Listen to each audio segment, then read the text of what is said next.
వేరా? గమ్యం ఒక్కటే, ఇంజనీరింగ్ నుంచి యానిమేషన్ వరకు ఎన్నో కోర్సులతో అత్యుత్తమ విద్యను అందిస్తోంది KLH యూనివర్సిటీ. అంటే వెపన్ లాక్ ఓపెన్ చేసి ఉంటారు. లాక్ ఓపెన్ చేసి ఉంటాం. పక్కా ఇన్ఫర్మేషన్ ఆడ ఉన్నారు అంటే ఆడ పోయేటప్పుడు పక్కా లాక్ ఓపెన్ చేసి ట్రిగర్ మీద చేపెట్టుకొని ఉంటాం. సో అట్లా విత్ ఇన్ ఫ్రాక్షన్ ఆఫ్ సెకండ్స్లో అయిపోయింది అది. అలా కోరుట్ల తర్వాత ఎక్కడికి వచ్చారు? సుల్తానాబాద్ తర్వాత ఫస్ట్ సుల్తానాబాద్ తర్వాత రాయకల్ తర్వాత కోరుట్ల తర్వాత వేములవాడ తర్వాత కరీంనగర్ రూరల్. ఈ 4తో అయిపోయింది ఎస్ఐ పోస్ట్. ఈ 4 కూడా లాంగ్ టెన్యూర్ 3 ఎక్కడ మీకు నక్సల్స్ మూవ్మెంట్ ఫేస్ చేశారు? కోరుట్ల లేదంటే వేములవాడ? అన్ని చోట్ల.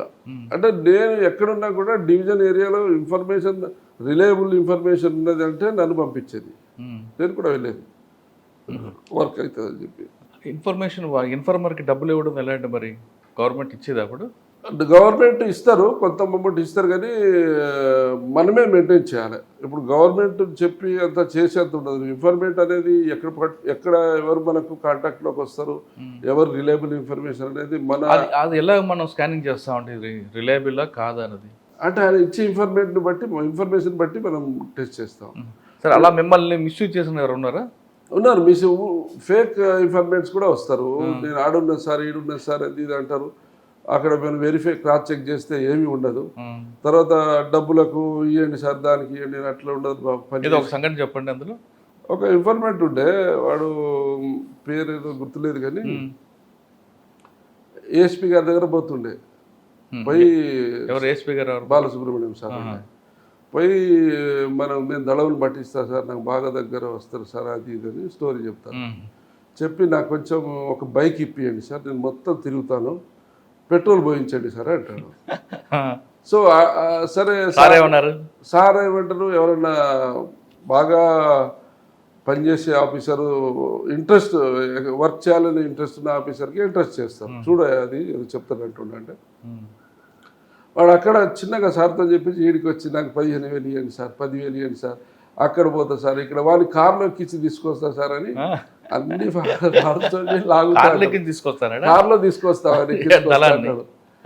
సో అట్లా ఉంటారు. మేము తెలిసిపోతుంది మనకు, వీడు జెన్యూన్ ఇన్ఫర్మేటా, వీడు ఫేక్ అని. ఫేక్ ఉంటే అది కాదు బాబు, అట్లా నువ్వు తీసుకొచ్చినాకనే తర్వాత రివార్డ్ ఇస్తా, ఇప్పుడు కాదు అని. వాడేమన్నాడు అప్పుడు? కార్లో తీసుకొస్తాను, డబ్బులు ఇవ్వలేదు మీరు? ఇవ్వలేదు.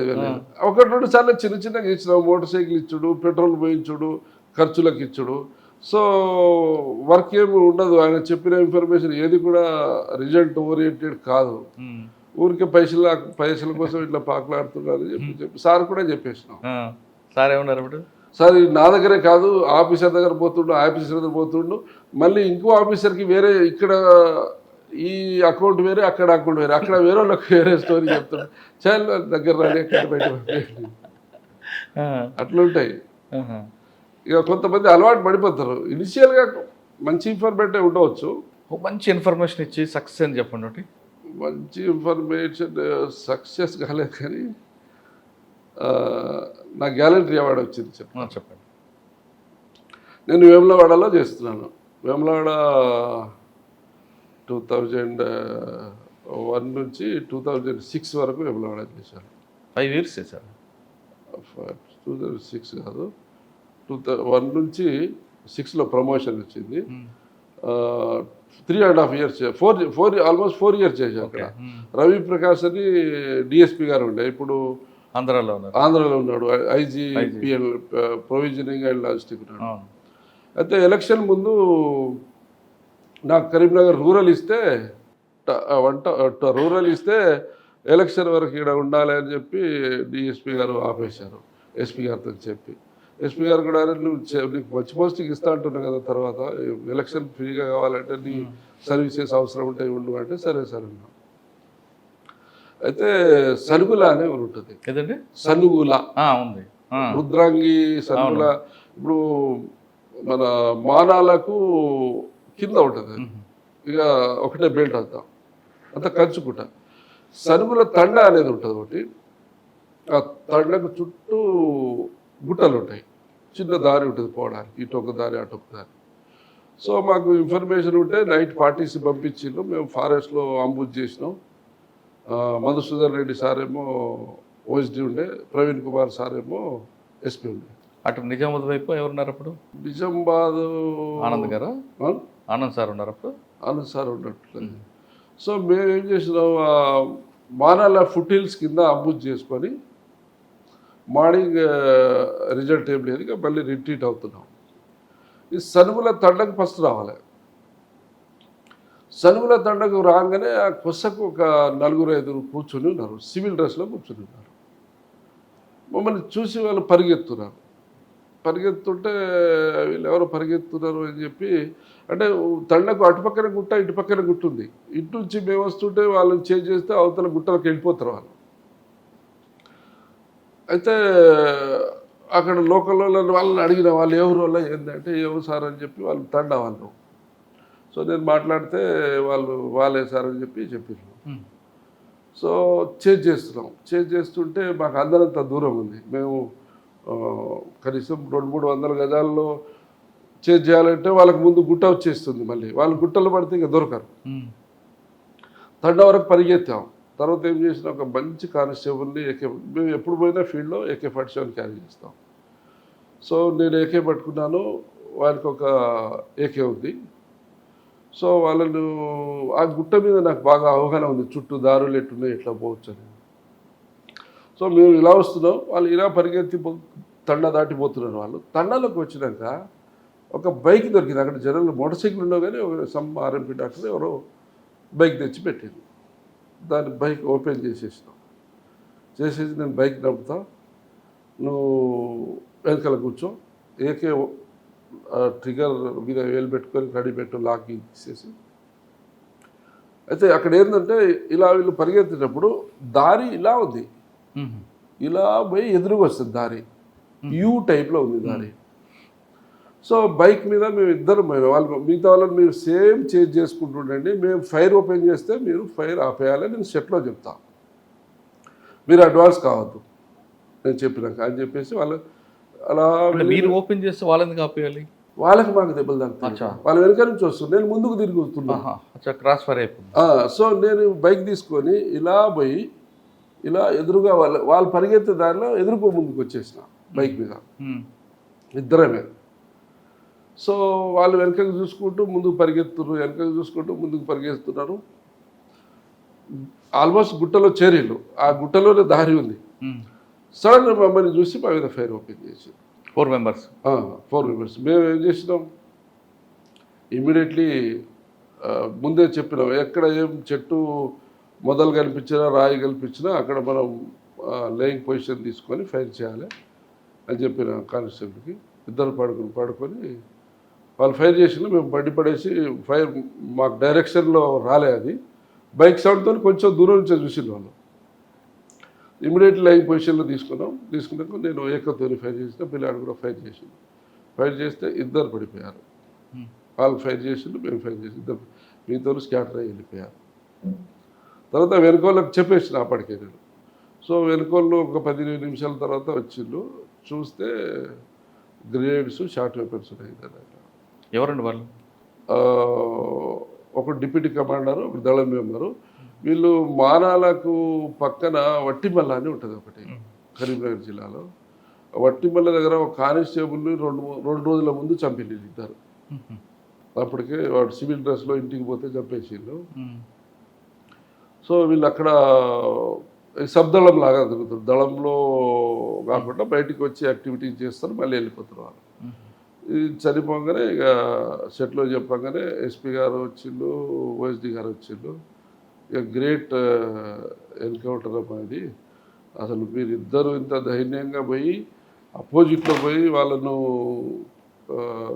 ఎదుర్కోవడం అనేది వెరీ లైఫ్ రిస్క్ ఆపరేషన్. నలుగురు చనిపోయారా?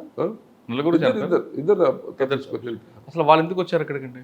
అంటే వాళ్ళు వాటర్ కోసమో ఫుడ్ కోసం వస్తారు తండకు, అంతేగాని యాక్షన్ కోసం కాదు. అంటే మొత్తం చుట్టూ ఫారెస్టే. మీ టైంలోనా తర్వాత టైంలో మానాన్ని ఎన్కౌంటర్ ఒకటి అయింది కదా, దాని తర్వాత దాంట్లో మీరున్నారా? నేను లేని దాంట్లో సీన్కి వెళ్ళాను నేను. అంటే అప్పుడు బాలసుబ్రహ్మణ్యం సార్ వాళ్ళు మానాల సైడ్ నుంచి రాకుండా ఇటు వేములవాడకు వస్తారు. వేములవాడ నుంచి మేము కలిసి సీన్కి పోతాం. సీన్కి పోయినాక అప్పటికి 8 బాడీస్ పడతాయి అప్పుడు వెంకటస్వామి. ఇప్పుడు నేను చెప్పిన వెంకటస్వామి కోరుట్ల దగ్గర ఉన్నాడు అని చెప్పి, రాయకల్ దగ్గర ఉన్నాడు అని చెప్పి, ఆయన వెంకటస్వామి DCS అప్పుడు చనిపోయింది. అప్పుడు కూడా బాలసుబ్రహ్మణ్యం సార్, బాలసుబ్రహ్మణ్యం ప్రత్యేకంగా ఒక ఆపరేషన్లో పార్టిసిపేట్ అయ్యాను అక్కడ బోర్నపల్లి అని రాయకల్ ఏరియాలో. ఆయన స్వయంగా వచ్చారా? ఆయన కూడా వచ్చాడు, కానీ ఆ రోజు రిజల్ట్ రాలేదు. వెపన్స్ దొరికినాయి. సిర్పూర్ పోలీస్ స్టేషన్లో అటాక్ చేసి తీసుకుపోయిన వెపన్స్ కూడా రికవరీ అయింది. సార్ మధుసూదన్ రెడ్డి గారి టైంలో కూడా మాలాని ఎన్కౌంటర్ అయింది కదా, మేజర్ అనుకుంటా. అదే మధుసూదన్ రెడ్డి సార్ పీరియడ్లోనే బాలసుబ్రహ్మణ్యం SIPలో ఉన్నాడు అప్పుడు. మధుసూదన్ రెడ్డి సార్ ఏమో OSDగా ఉన్నాడు. అప్పుడే 8 మంది చనిపోయారా? 8 మంది చనిపోయారు. DCS అండ్ దళం డిప్యూటీ కమాండర్స్, చాలా మొత్తం జిల్లా మేజర్ క్యాడర్స్ అంతా పోయింది. సార్ ఒక ఎన్కౌంటర్ అయిన తర్వాత ఎంక్వైరీకి వస్తారు, కమిటీ వస్తుంది.